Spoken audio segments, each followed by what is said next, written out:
release of iOS 4, iPhone and iPod Touch owners now have the option of pairing their devices with a Bluetooth keyboard. With rumors surfacing that Apple will soon make available a version of iWork for these devices, there's definitely potential for using these devices as an ultra-mobile replacement for a computer. In this video, I'll compare some of the products out there that can help make that happen. It's not a review or endorsement of any of these products, but more of an overview of what's out there. Now, there's two types of hardware that will need to comfortably work. The first is, of course, the Bluetooth-enabled keyboard. The first one I'll look at is the Apple wireless keyboard. If you're wanting to stick with Apple for your hardware, you can get this super thin aluminum keyboard for about $70. If you haven't used an Apple keyboard recently, you might want to try this one out before jumping in.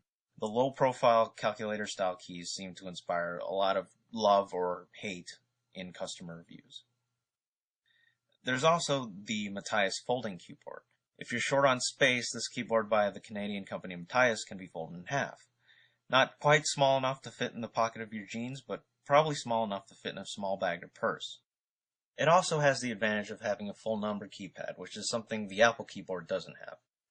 Macworld did a review of this a couple years ago, and they noted that the layout of some of the keys was slightly odd. There's also a lack of a dedicated caps lock key.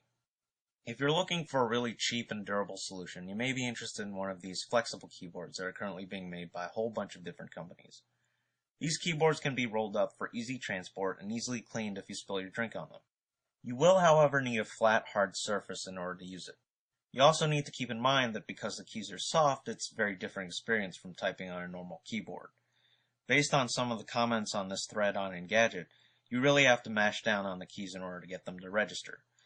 The advantage of these is that they are somewhat cheaper than the other types, and they go for around $25 to $40.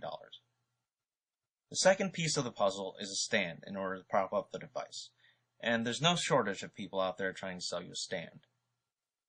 If you've got money to burn, the M2 stand by Alago might be the quickest way to separate you from your cash.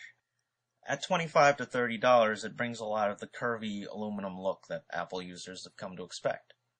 If you're on a budget, Alago also makes the S2 stand, which is a cutout metal brick that sells for about $5. If you can live without the aluminum, this tiny plastic stand by Crabble folds up to the size of a credit card. You can find it at most places online for about $5. If the talk of spending all this money on things that don't actually do anything makes you a little queasy, there's no shortage of DIY stand designs. I've posted links to some of the nicer looking ones on ThoughtShots.com. Finally, there's the all-in-one solution. Thanks to a video that was put out recently by Andy and Odko, we also know that the iPad keyboard dock will also work with an iPhone 3GS. Priced about the same as the Apple wireless keyboard, it has a stand built in and has iOS-specific keys that let you access the home screen, iPod controls, and display brightness. Unfortunately, you'll only be able to use it in portrait mode, and the dock stand does seem to make the shape of it a little unwieldy for packing. Thanks for watching. As always, you can view this video or any of my other technology learning videos for free at ThoughtShots.com, where you can also find a full transcript of this video, as well as show notes and related web links.